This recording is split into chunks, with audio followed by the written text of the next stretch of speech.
Notice दे दें। सदस्यगण, budget के बाद राज्यपाल अभिभाषण में आपको पर्याप्त अवसर दूंगा। मेरा आपसे निवेदन है, नहीं माननीय अखिलेश जी, आपने संसद की मर्यादा को आप बना के रखें। कभी बजट भाषण के अंदर इस तरीके का नहीं हुआ, ये उचित नहीं है, ये उचित नहीं है। अखिलेश जी प्लीज, मैं आपको मौका दूंगा राज्यपाल अभिभाषण में, प्लीज। नो, ये तरीका ठीक नहीं है। No,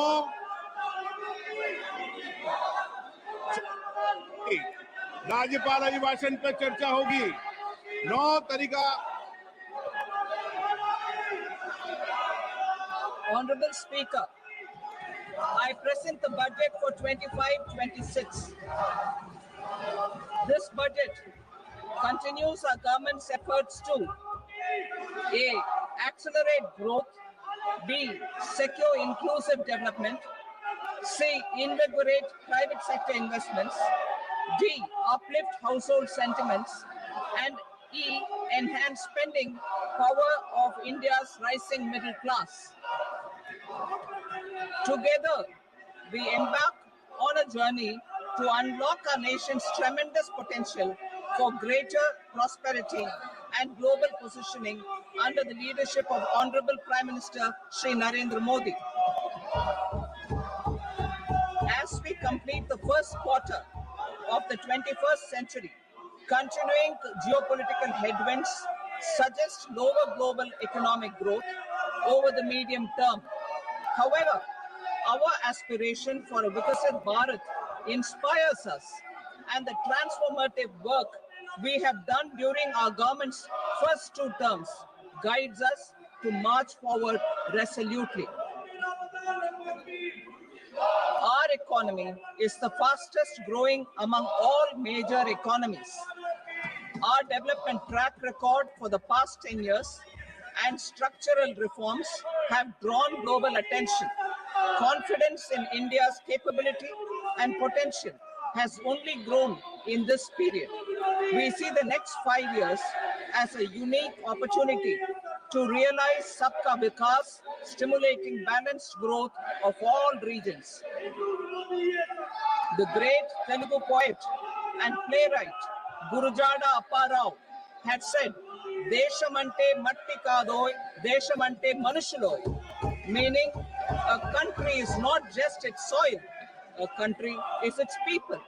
In line with this, for us, Vikasit Bharat encompasses zero poverty, 100% quality good school education, access to high quality, affordable and comprehensive healthcare, 100% skilled labor with meaningful employment, 70% women in economic activities, and farmers making our country the food basket of the world. In this budget, the proposed development measures span 10 broad areas, focusing on Garib, youth, Annadata, and Nari, spurring agricultural growth and productivity, building rural prosperity and resilience, taking everyone together on an inclusive growth path, boosting manufacturing and furthering Make in India, supporting MSMEs, enabling employment-led development, investing in people, economy, and innovation, securing energy supplies, promoting exports, and nurturing innovation. For this journey of development, our 4 powerful engines are agriculture, MSME, investments, and exports. The fuel, our reforms, our guiding spirit, inclusivity, and the destination, Vikasit Bharat. This budget aims to initiate transformative reforms across 6 domains. During the first 5 years, these will augment our growth potential and global competitiveness. The domains are taxation, power sector, urban development, mining, financial sector, and regulatory reforms. Agriculture as the first engine. Now I move to specific proposals, beginning with agriculture as the first engine.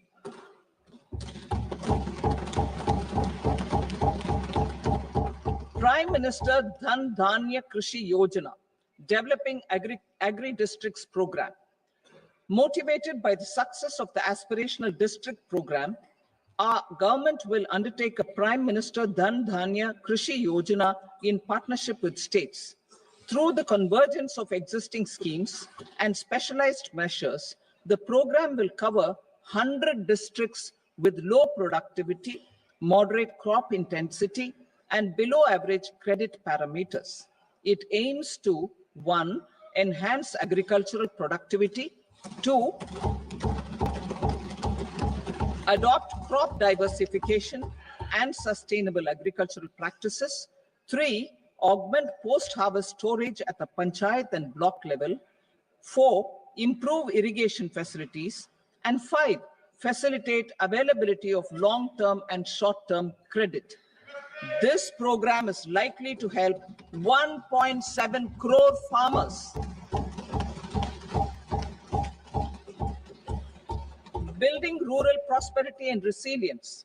A comprehensive multi-sectoral rural prosperity and resilience program will be launched in partnership with the states.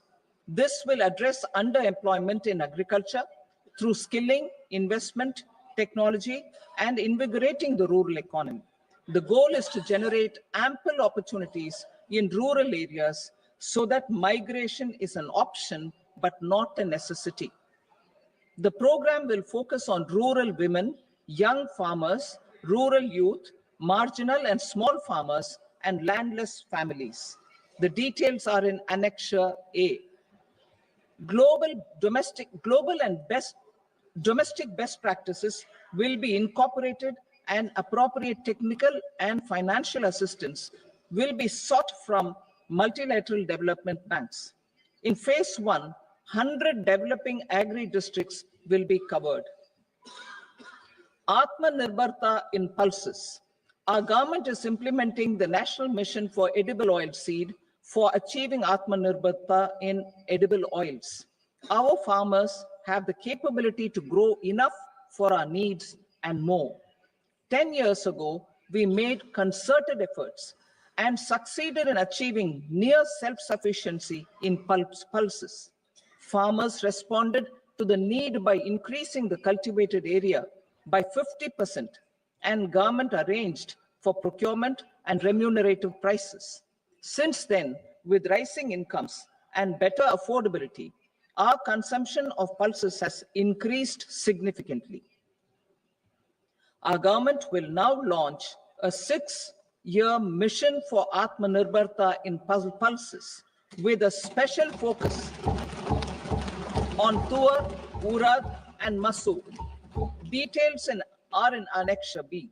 Central agencies such as NAFED and NCCF will be ready to procure these 3 pulses as much as offered during the next 4 years from farmers who register with these agencies and enter into agreements.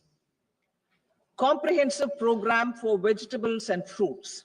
It is encouraging that our people are increasingly becoming aware of their nutritional needs. It is a sign of a society becoming healthier. With rising income levels, the consumption of vegetables, fruits, and Sri Anna is increasing significantly.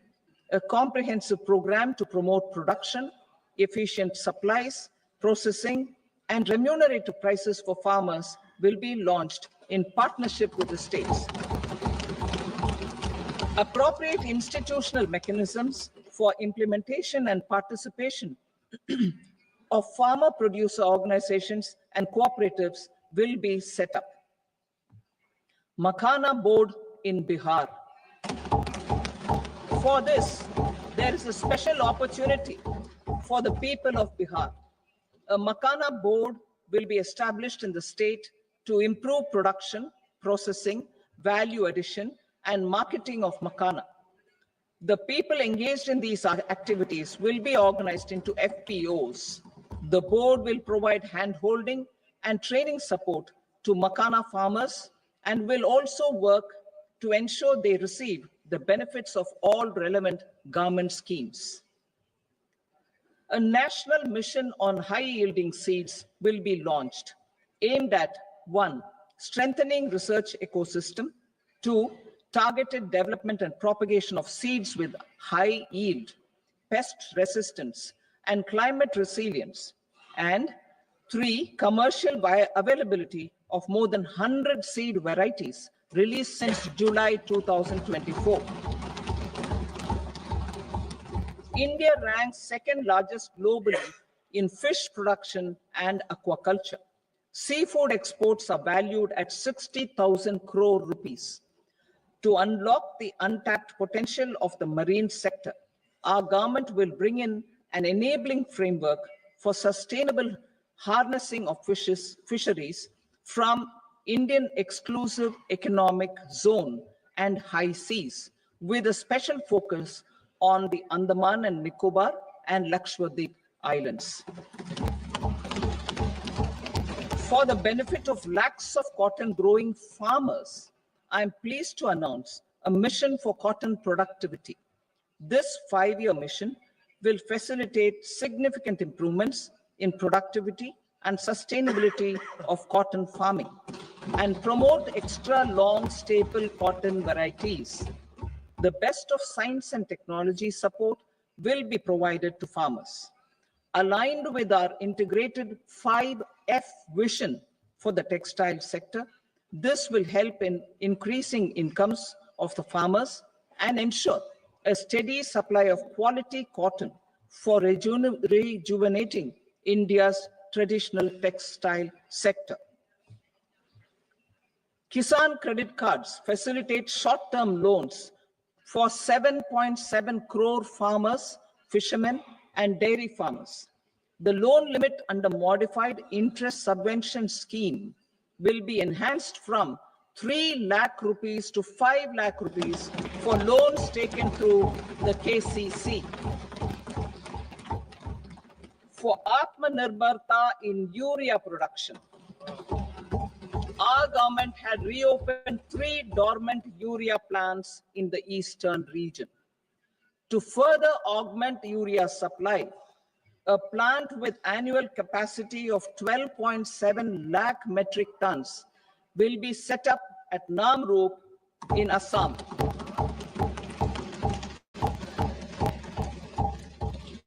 India Post, with 1.5 lakh rural post offices, complemented by the India Post Payment Bank and a vast network of 2.4 lakh Dak Sevaks, will be repositioned to act as a catalyst for the rural economy. Details are at Annexure C.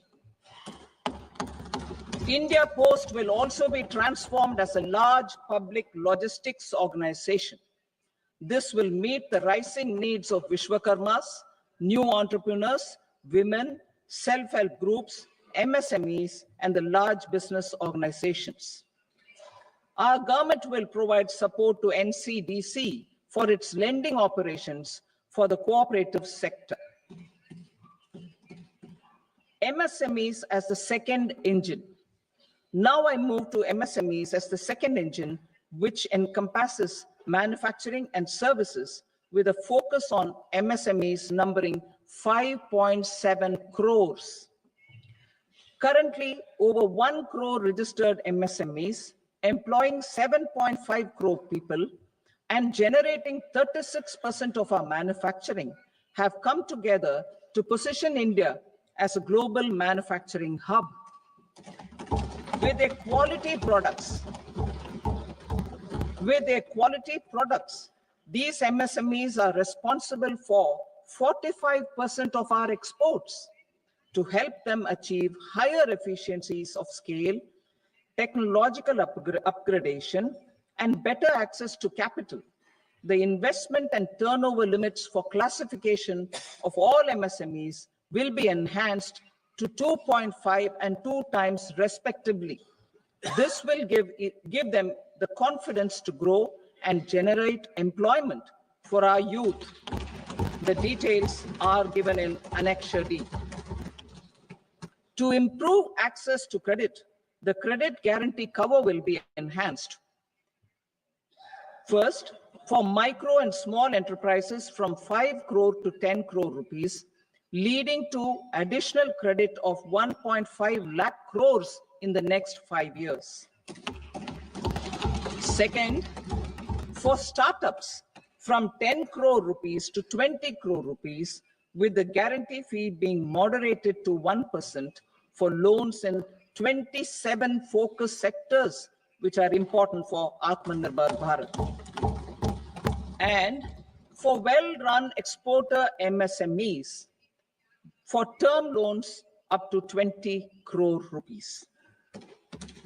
Also for the micro enterprises, we will introduce customized credit cards with a 5 lakh rupee limit for micro enterprises registered on Udyam portal. In the first year, 10 lakh such cards will be issued. Fund of funds for startups. The alternate investment fund, AIFs, for startups have received commitments of more than 91,000 crores rupees. These are supported by the fund of funds set up with the Government of India's contribution of 10,000 crore rupees. Now, a new fund of funds with expanded scope and a fresh contribution of another 10,000 crore rupees will be set up. A new scheme will be launched for 5 lakh women, scheduled castes and scheduled tribes, first-time entrepreneurs. This will provide term loans up to 2 crore rupees during the next 5 years. The scheme will incorporate lessons from the successful Stand Up India scheme. Online capacity building for entrepreneurship and managerial skills will also be organized. Measures for labor-intensive sectors. To promote employment and entrepreneurship opportunities in labor-intensive sectors, our government will undertake specific policy and facilitation measures. To enhance the productivity, quality, and competitiveness of India's footwear and leather sector, a focused product scheme will be implemented. The scheme will support design capacity, component manufacturing, and machinery required for production of non-leather quality footwear, besides the support for leather footwear and products. The scheme is expected to facilitate employment for 22 lakh persons, generate over 4 lakh crore rupees, and exports of over 1.1 lakh crore rupees. Measures for the toys sector. Building on the National Action Plan for Toys, we will implement a scheme to make India a global hub for toys. The scheme will focus on development of clusters, skills, and a manufacturing ecosystem that will create high quality, unique, innovative, and sustainable toys that will represent the Made in India brand. Support for food processing. In line with our commitment towards Purvodaya, we will establish a National Institute of Food Technology, Entrepreneurship, and Management in Bihar. The institute will provide a strong fillip to food processing activities in the entire eastern region. This will result in 1. Enhanced income for the farmers through value addition to their produce, and 2. Skilling entrepreneurship and employment opportunities for the youth. Manufacturing mission, furthering Make in India. Our government will set up a national manufacturing mission covering small, medium, and large industries for furthering Make in India by providing policy support, execution roadmaps, governance, and monitoring framework for central ministries and states. Details are in Annexure E. Given our commitment to climate-friendly development, the mission will also support clean tech manufacturing. This will aim to improve domestic value addition and build our ecosystem for solar PV cells, EV batteries, motors and controllers, electrolyzers, wind turbines, very high voltage transmission equipment, and grid scale batteries. Investment as the third engine. Now I move to investment as the third engine, which encompasses investing in people, investing in the economy, and investing in innovation. Investing in people. Saksham Anganwadi and Poshan 2.0. Saksham Anganwadi and Poshan 2.0 program provides nutritional support to more than 8 crore children, 1 crore pregnant women and lactating mothers all over the country, and about 20 lakh adolescent girls in aspirational districts and the Northeast region. The cost norms for these nutritional support will be enhanced appropriately. Atal Tinkering Labs. 50,000 Atal Tinkering Labs will be set up in government schools in the next 5 years to cultivate the spirit of curiosity and innovation and foster a scientific temper among young minds. Broadband connectivity to government secondary schools and PHCs.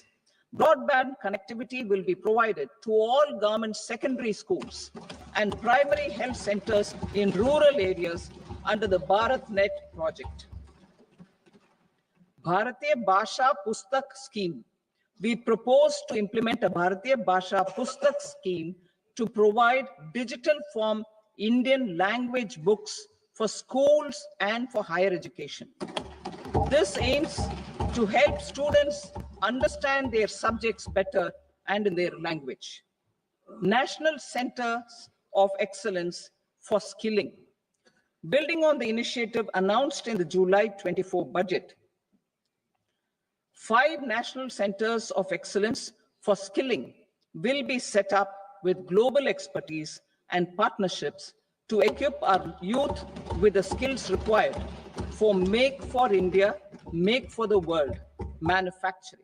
The partnership will cover curriculum design, training of trainers, and a skills certification framework and periodic reviews. Expansion of capacity in IITs. Total number of students in 23 IITs has increased 100% from 65,000 to 1.35 lakh in the past 10 years.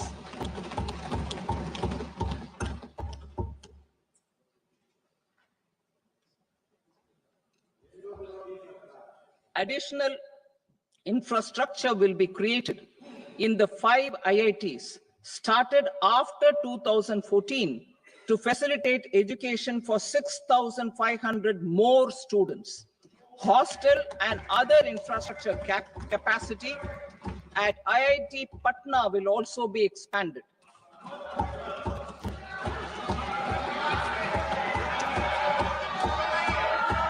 Center of Excellence.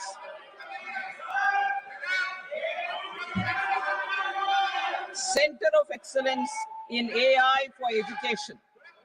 I had announced 3 centers of excellence in artificial intelligence for agriculture, health, and sustainable cities in 2023. Now a center of excellence in artificial intelligence for education will be set up with a total outlay of 500 crores. Expansion of medical education. Our government has added almost 1.1 lakh undergraduate and postgraduate medical education seats in 10 years, an increase of 130%. In the next year, 10,000 additional seats will be added in medical colleges and hospitals towards the goal of adding 75,000 seats in the next 5 years. Daycare and cancer centers in all district hospitals. Our government will facilitate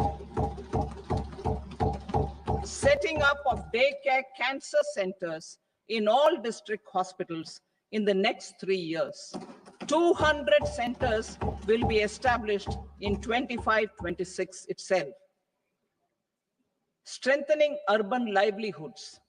Our government has been giving priority to assisting urban poor and vulnerable groups. A scheme for socio-economic upliftment of urban workers will be implemented to help them improve their incomes, have sustainable livelihoods, and a better quality of life. PM Swanidhi scheme has benefited more than 68 lakh street vendors, giving them respite from high-interest informal sector loans. Building on this success, the scheme will be revamped with enhanced loans from banks, UPI-linked credit cards with 30,000 rupees limit, and capacity building support. Social Security Scheme for welfare of online platform workers. Gig workers of online platforms provide great dynamism to the new age services economy. Recognizing their contribution, our government will arrange for their identity cards and registration on the e-Shram portal. They will be provided healthcare under PM Jan Arogya Yojana. This measure is likely to assist nearly 1 crore gig workers.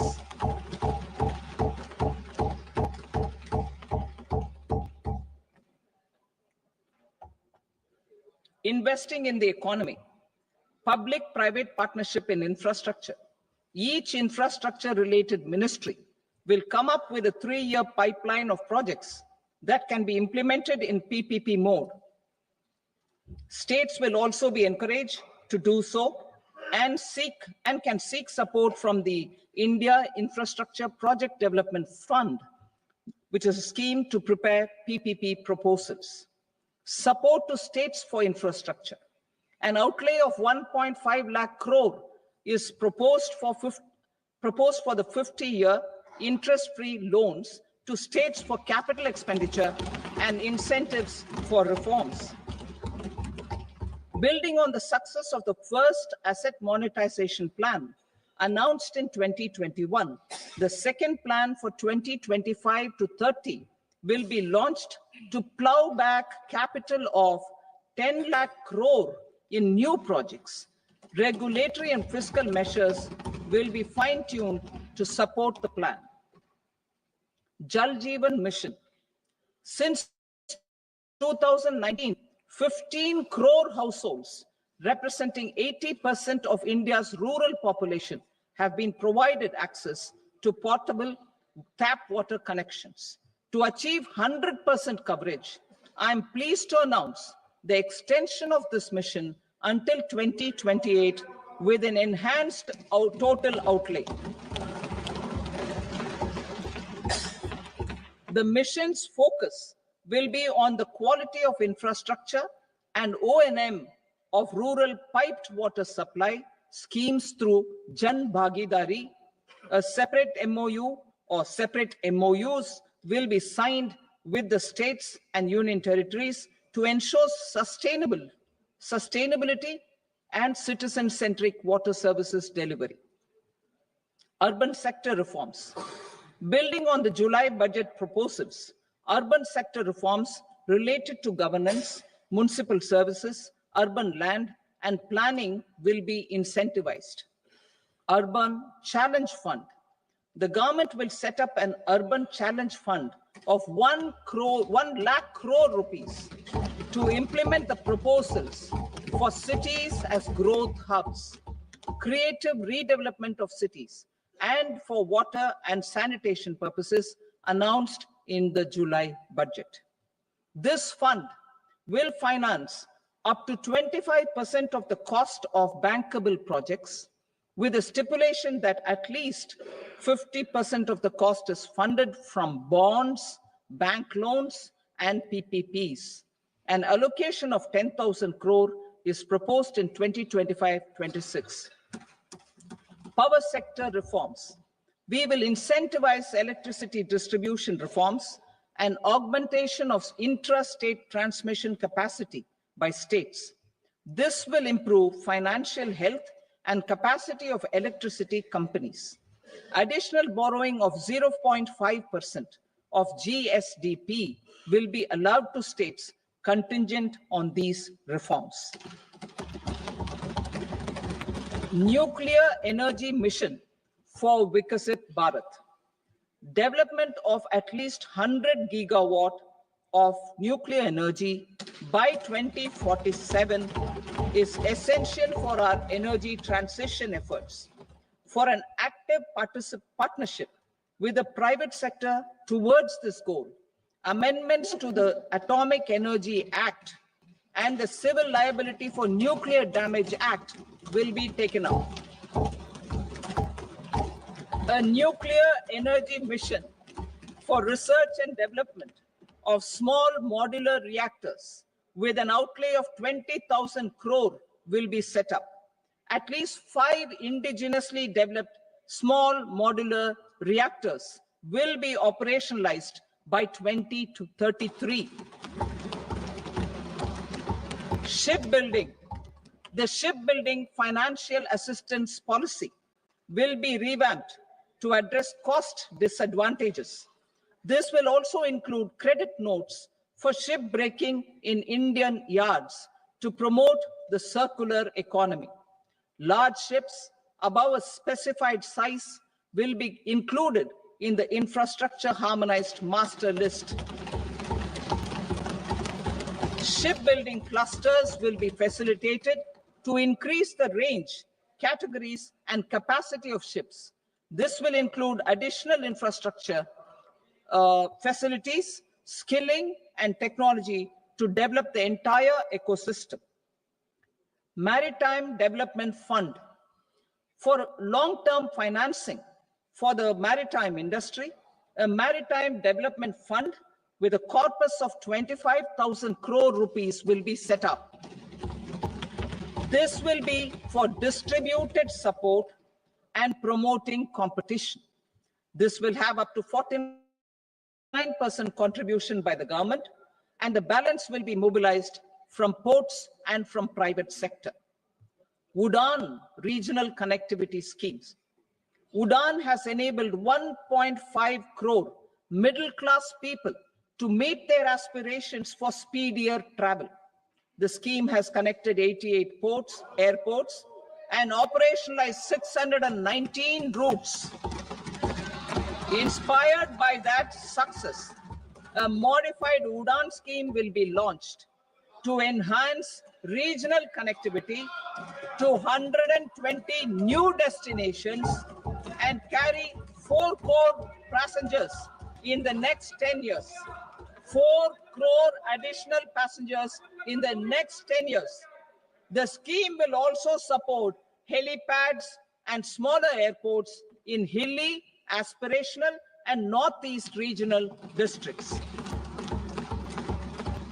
Greenfield airports will be facilitated in Bihar to meet the future needs of the state. These will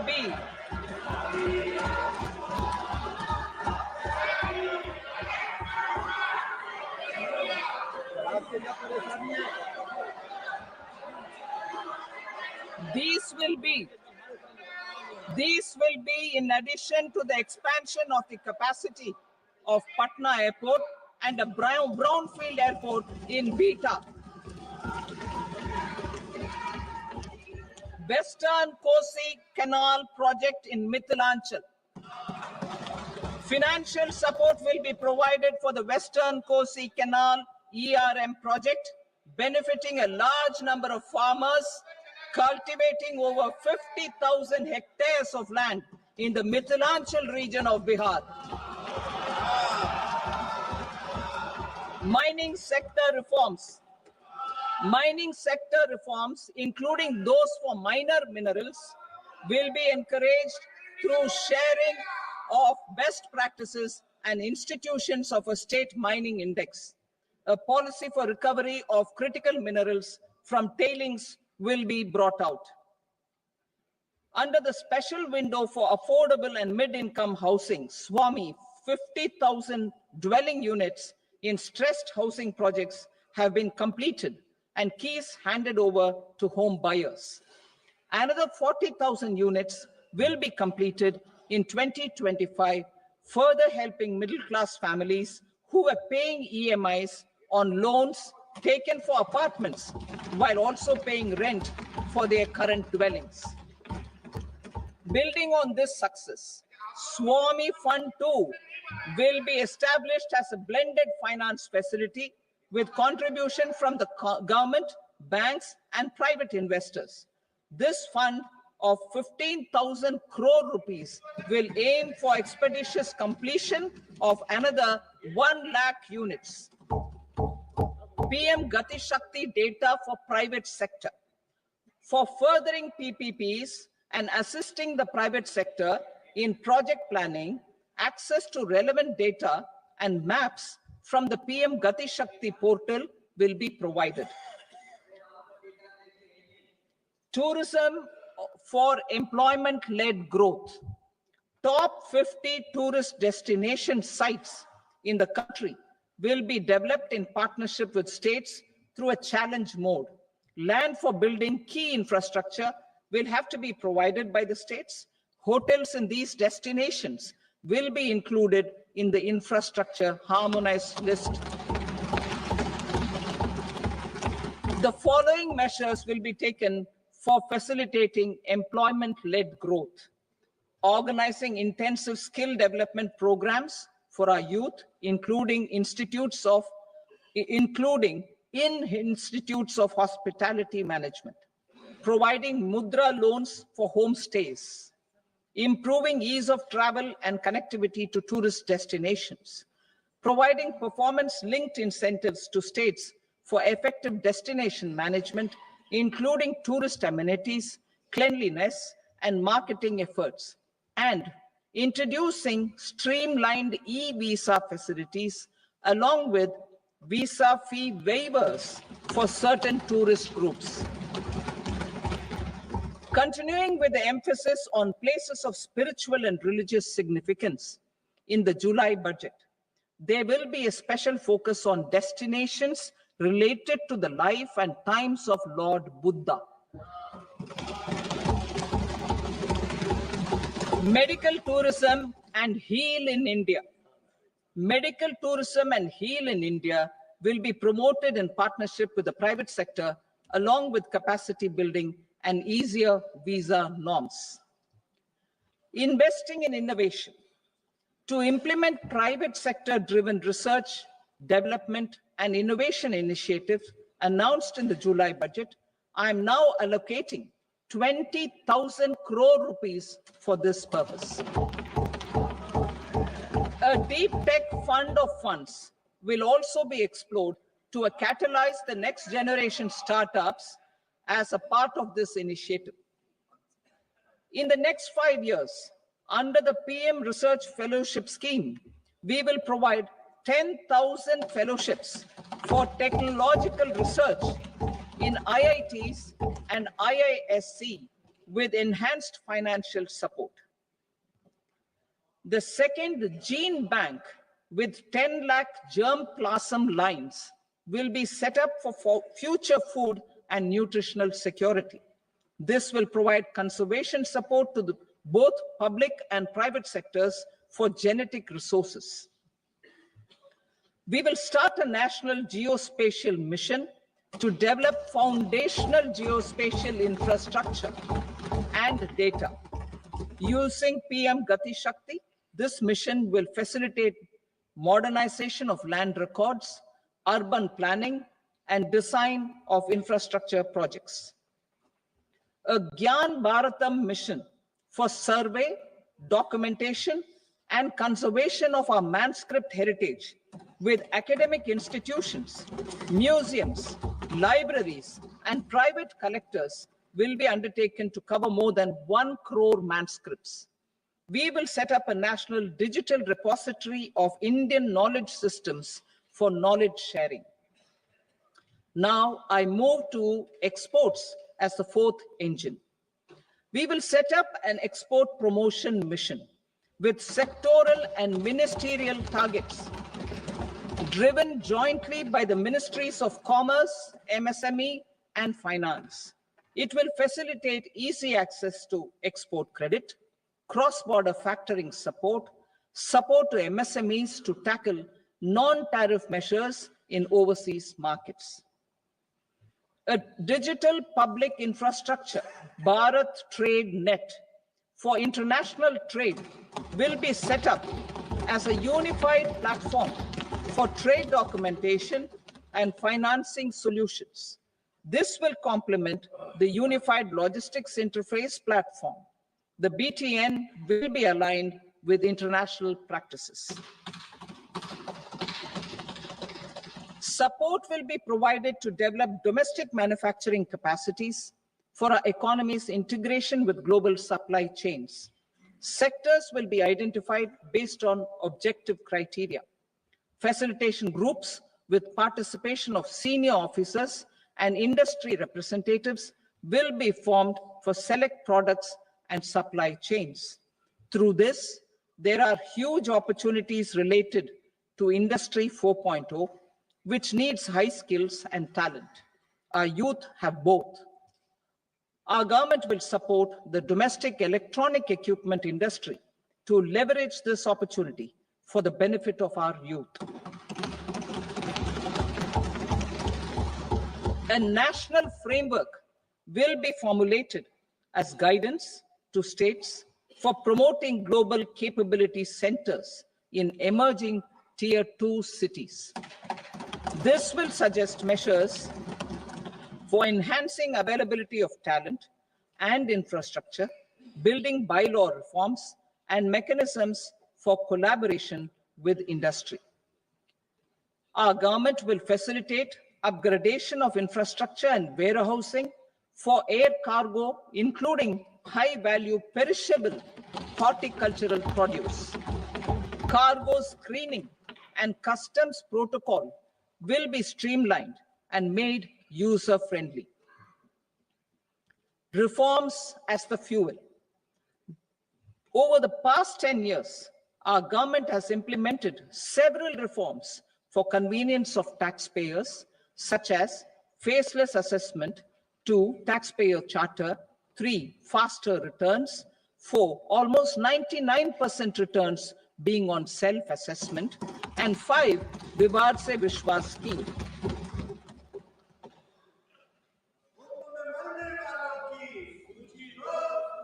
Continuing these efforts, I reaffirm the commitment of the tax department to trust first, scrutinize later. I also propose to introduce the new income tax bill next week. I will detail the indirect tax reforms and changes in direct taxes in Part B. Financial sector reforms. The FDI limit for the insurance sector will be raised from 74 to 100%.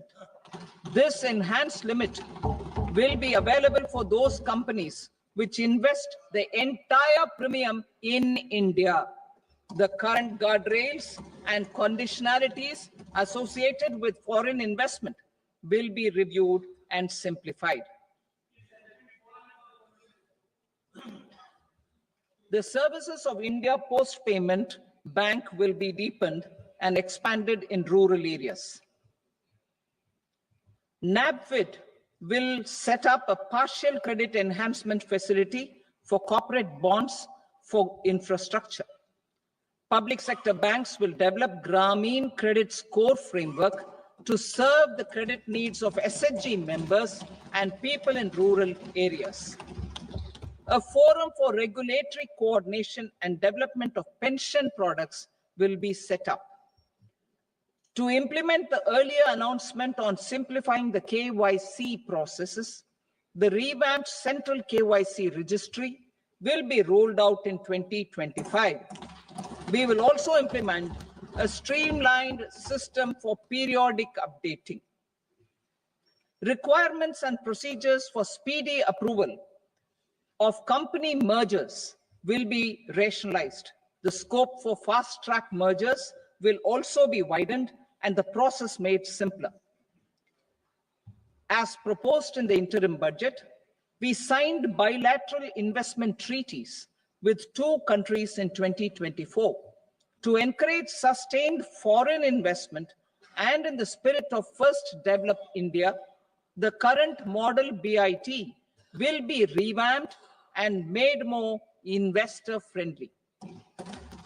In the last 10 years, in several aspects, including financial and non-financial, our government has demonstrated a steadfast commitment to ease of doing business. We are determined to ensure that our regulations must keep up with technological innovations and global policy developments. A light touch regulatory framework based on principles and trust will unleash productivity and employment. Through this framework, we will update regulations that were made under old laws. To develop this modern, flexible, people-friendly, and trust-based regulatory framework appropriate for the 21st century, I propose 4 specific measures. A high-level committee for regulatory reforms will be set up for a review of all non-financial sector regulations, certifications, licenses, and permissions. The committee will be expected to make recommendations within a year. The objective is to strengthen trust-based economic governance and take transformational measures to enhance ease of doing business, especially in matters of inspection and compliances. States will be encouraged to join in this endeavor. An investment friendliness index of states will be launched in 2025 to further the spirit of competitive, cooperative federalism. Under the Financial Stability and Development Council, a mechanism will be set up to evaluate impact of the current financial regulations and subsidiary instructions. It will also formulate a framework to enhance their responsiveness and development of the financial sector. In the Jan Vishwas Act 2023, more than 180 legal provisions were decriminalized. Our government will now bring up the Jan Vishwas Bill 2.0 to decriminalize more than 100 provisions in various laws. I now move to fiscal policy. In the July budget, I had committed to staying the course for fiscal consolidation. Our endeavor will be to keep the fiscal deficit each year such that central government debt remains on a declining path as a percentage of the GDP. The roadmap for the next 6 years has been detailed in the FRBM statement. Revised estimates for 2024-25. The revised estimate of the total receipts other than borrowings is 31.47 lakh crore rupees, of which the net tax receipts are 25.57 lakh crore rupees.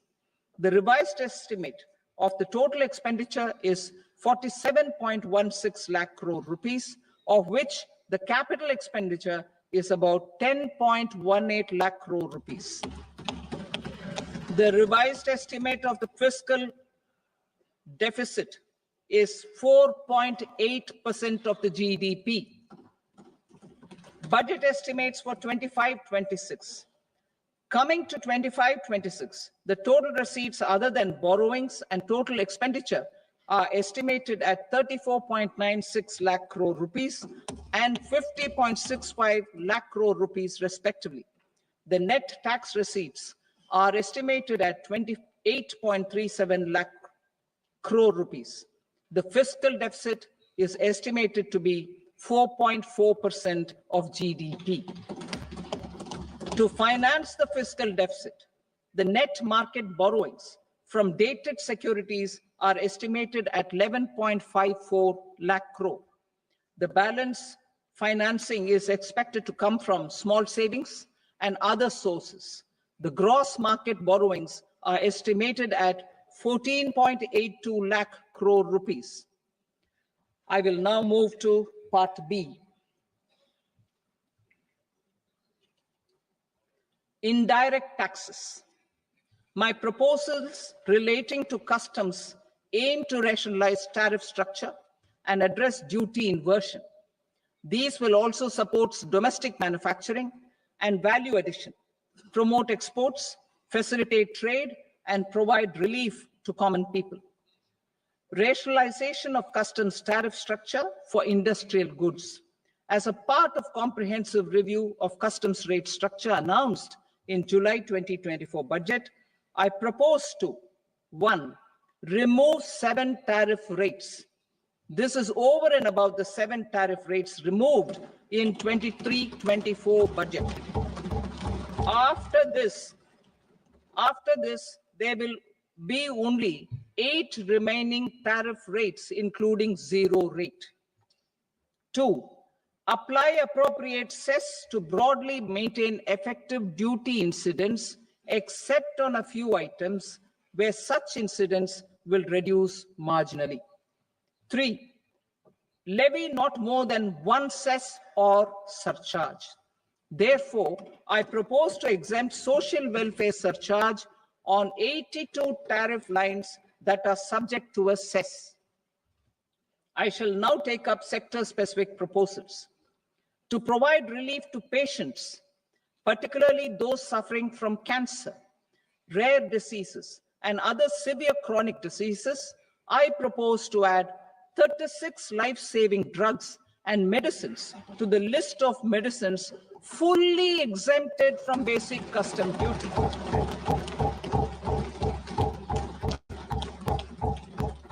I also propose to add 6 life-saving medicines to the list attracting concessional custom duty of 5%. Full exemption and concessional duty will also respectively apply on the bulk drugs for manufacture of the above. Specified drugs and medicines under patient assistance programs run by the pharmaceutical companies are fully exempt from BCD, provided the medicines are supplied free of cost to the patients. I propose to add 37 more medicines along with 13 new patient assistance programs. Support to domestic manufacturing and value addition. Critical minerals. In the July 2024 budget, I had fully exempted BCD on 25 critical minerals that are not domestically available. I had also reduced BCD of 2 other such minerals to provide a major fillip to their processing, especially by MSMEs. Now, I propose to fully exempt cobalt powder and waste, the scrap of lithium-ion battery, lead, zinc, and 12 more critical minerals.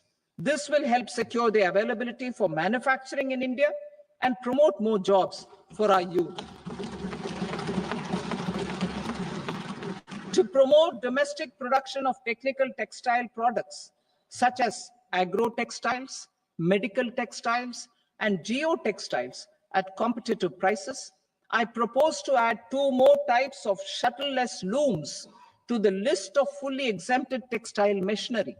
I also propose to revise the BCD rate on knitted fabrics covered by 9 tariff lines from 10 or 20 to 20% or 115 rupees per kg, whichever is higher. Electronic goods. In line with our Make in India policy and to rectify inverted duty structure, I propose to increase the BCD on interactive flat panel display from 10% to 20% and reduce the BCD to 5% on open cell and other components. In 23-24 budget, for the manufacture of open cells of LCD, LED TVs, I had reduced the BCD on parts of open cells from 5% to 2.5%. To further boost the manufacture of such open cells, the BCD on these parts will now stand exempted.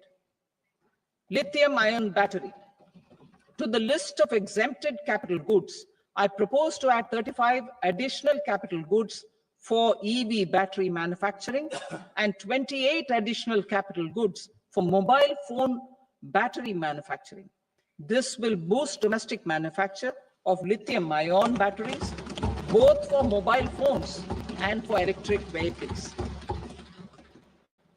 Shipping sector. Considering that shipbuilding has a long gestation period, I propose to continue the exemption of BCD on raw materials, components, consumables, or parts for the manufacture of ships for another 10 years.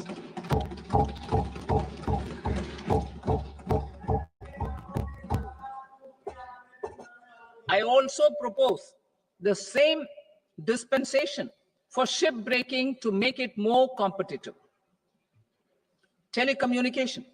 To prevent classification disputes, I propose to reduce the BCD from 20% to 10% on carrier-grade Ethernet switches to make it at par with non-carrier-grade Ethernet switches. Export promotion. To facilitate exports of handicrafts, I propose to extend the time period for export from 6 months to 1 year, further extendable by another 3 months if required. I also propose to add 9 items to the list of duty-free inputs. Leather sector. I propose to fully exempt BCD on wet blue leather to facilitate imports for domestic value addition and employment. I also propose to exempt crust leather from 20% export duty to facilitate exports by small tanners. Marine products. To enhance India's competitiveness in the global seafood market, I propose to reduce BCD from 30% to 5% on frozen fish paste, surimi, for manufacture and export of its analog products. I also propose to reduce BCD from 15% to 5% on fish hydrolysates for manufacture of fish and shrimp feed. In July 2024 budget, to promote development of domestic MROs for aircraft and ships, I had extended the time limit for export of foreign origin goods that were imported for repairs from 6 months to 1 year and further extendable by 1 year. I now propose to extend the same dispensation for railway goods. Time limit for provisional assessment. Presently, the Customs Act 1962 does not provide any time limit to finalize provisional assessments, leading to uncertainty and cost to trade. As a measure of promoting ease of doing business, I propose to fix a time limit of 2 years, extendable by a year, for finalizing the provisional assessment. I propose to introduce a new provision that will enable importers or exporters, after clearance of goods, to voluntarily declare material facts and pay duty with interest but without penalty. This will incentivize voluntary compliance. However, this will not apply in cases where department has already initiated audit or investigation proceedings. For industry to better plan their imports, I propose to extend the time limit for the end use of imported inputs in the relevant rules from 6 months to 1 year. This will provide operational flexibility in view of cost and uncertainty of supply. Further, such importers will now have to file only quarterly statements instead of a monthly statement.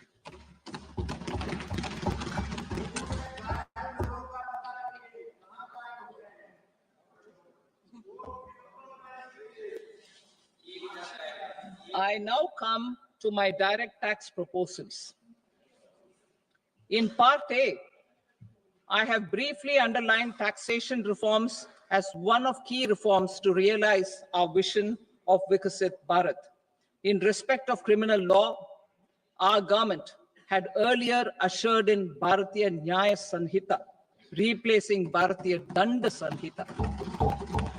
I am happy to inform this august House and the country that for new income tax bill, will carry forward the same spirit of Nyaya in its drafting as well.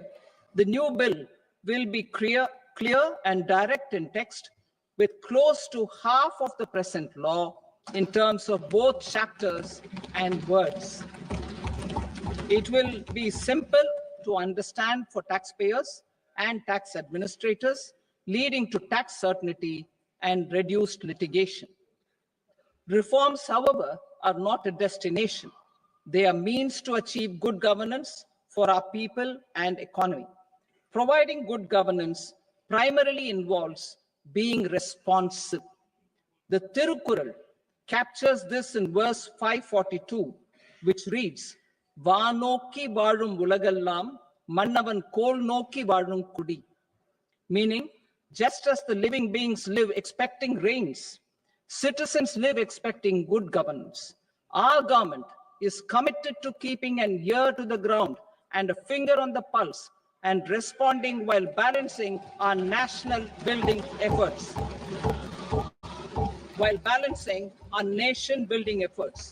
The following measures will detail just how our government will, under the guidance of PM Modi, has taken steps to understand and address.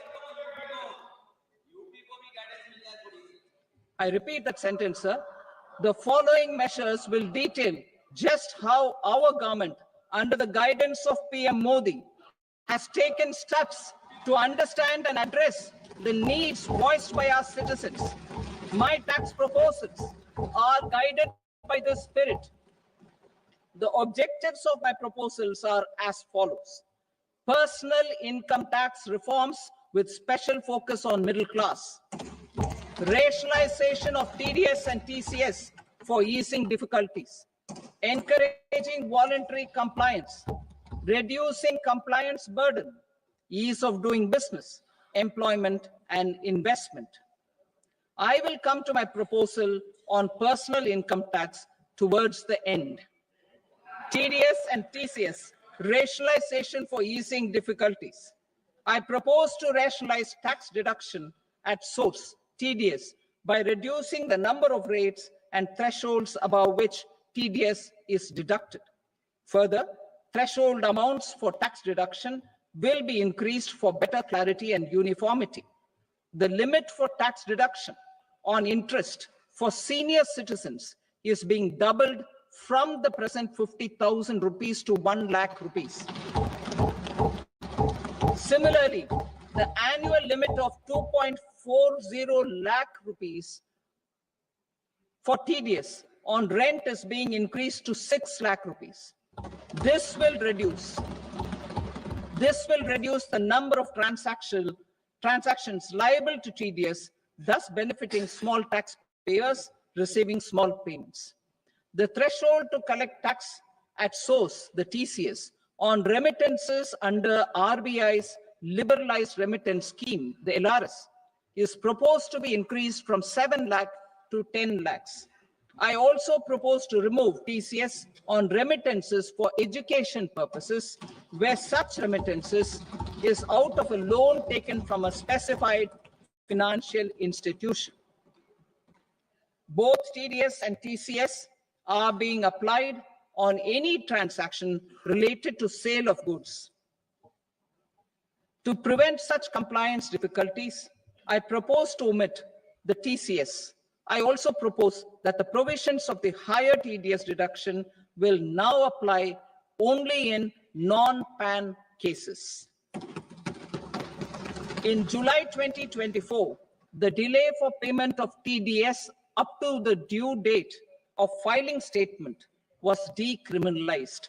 I propose to provide the same relaxation to TCS provisions as well. The government under the leadership of Prime Minister Modi believes in Sabka Saath, Sabka Vikas, Sabka Vishwas, and Sabka Prayas. In line with this, we brought in updated return facility in 2022 for voluntary compliance by taxpayers who had omitted to report their correct income. Our trust in taxpayers was proved right. Nearly 90 lakh taxpayers voluntarily updated their incomes by paying additional tax. Taking this trust further, I now propose to extend the time limit to file updated returns for any assessment year from the current limit of 2 years to 4 years. I propose to reduce the compliance burden for small charitable trusts and institutions by increasing their period of registration from 5 years to 10 years. It is also proposed that disproportionate consequences do not arise for minor defaults, such as incomplete applications filed by charitable entities. Presently, taxpayers can claim the annual value of self-occupied properties as nil only on the fulfillment of certain conditions. Considering the difficulties faced by taxpayers, it is proposed to allow the benefit of 2 such self-occupied properties without any condition. To streamline the process of transfer pricing and to provide an alternative to yearly examination, I propose to introduce a scheme for determining arm's length price of international transaction for a block period of 3 years. This will be in line with global best practices. With a view to reduce litigation and provide certainty in international taxation, the scope of safe harbor rules is being expanded. A number of senior and very senior citizens have very old national savings schemes accounts. As interest is no longer payable on such accounts, I propose to exempt withdrawals made from NSS by individuals on or after 29th August 2024. I'm also proposing to allow similar treatment to NPS Vatsalya accounts as is available to normal NPS accounts subject to overall limits. In my speech in July 2024, I had promised that all processes, including giving effect to appellate orders, shall be digitalized and made paperless over the next 2 years. So I'm happy to announce that digitalization is being made operational now. In July 2024, we brought in the Vivad Se Vishwas scheme to resolve income tax disputes pending in appeal. The scheme has received a great response, with nearly 33,000 taxpayers having availed of the scheme to settle their disputes. I have a few proposals to promote investment and employment. It is proposed to provide a presumptive taxation regime for non-residents who provide services to a resident company that is establishing or operating an electronics manufacturing facility. I further propose to introduce a safe harbor for tax certainty for non-residents who store components for supply to specified electronics manufacturing units. Presently, the tonnage tax scheme is available only to seagoing ships. The benefits of existing tonnage tax scheme are proposed to be extended to inland vessels registered under the Indian Vessels Act 2021 to promote inland water transport in the country. Extension for incorporation of startups. We continue to support the Indian startup ecosystem.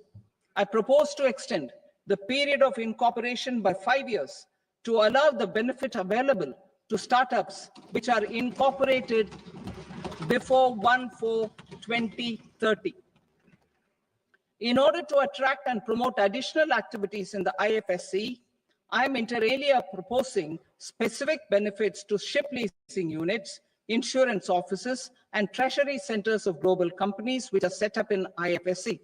Further, to claim benefits, the cutoff date for commencement in IFSC has also been extended by 5 years to 31/3/2030.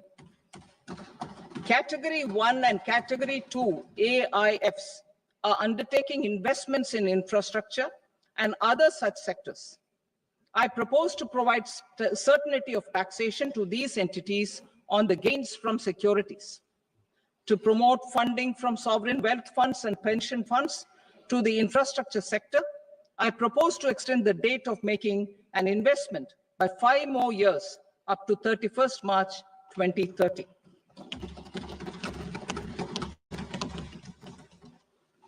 Personal income tax reforms with special focus on middle class.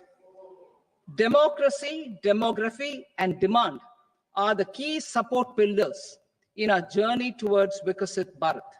The middle class provides strength for India's growth. This government, under the leadership of Prime Minister Modi, has always believed in the admirable energy and ability of the middle class in nation building. In recognition of their contribution,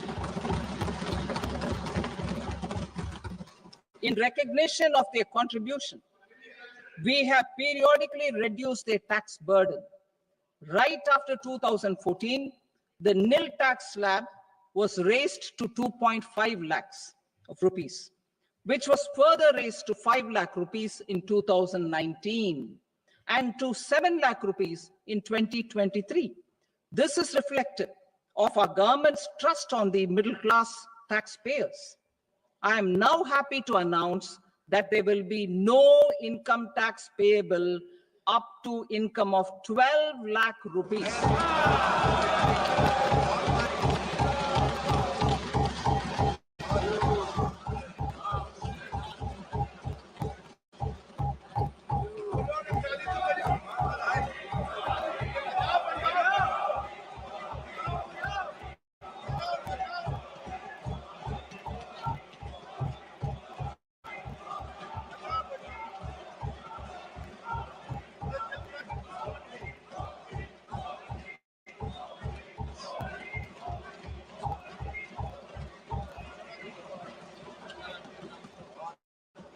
So, average income of 1 lakh per month, other than the special rate income such as capital gains, under the new regime. This limit will be 12.75 lakh for salaried taxpayers due to the standard deduction of 75,000. Slabs and rates are being changed across the board to benefit all taxpayers. The new structure will substantially reduce the taxes of the middle class and leave more money in their hands, boosting household consumption, savings, and investment. In the new tax regime, I propose to revise tax rate structures as follows: 0 to 4 lakh rupees nil, 4.8 lakh rupees to 4 to 8 lakh rupees 5%, 8 to 12 lakh rupees 10%, 12 to 16 lakh rupees 15%, 16 to 20 lakh rupees 20%, 20 to 24 lakh rupees 25%, and above 24 lakh rupees 30%. To taxpayers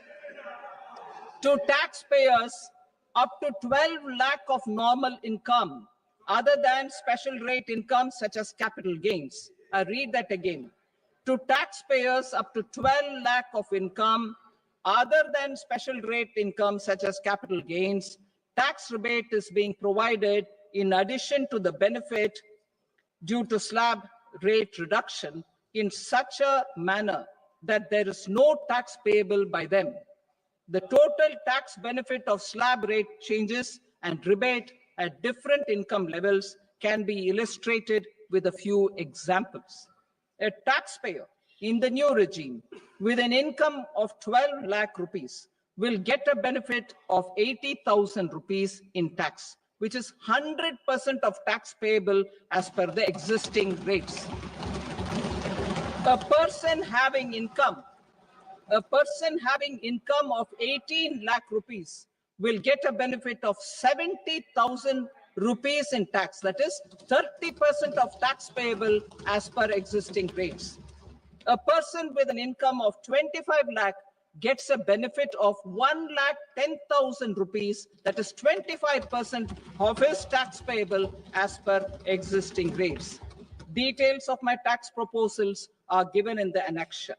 As a result of these proposals, Honorable Speaker, sir, revenue of about 1 lakh crore in direct taxes, and 2,600 crores in indirect taxes will be foregone. Mr. Speaker, sir, with this, I commend the budget to this august House.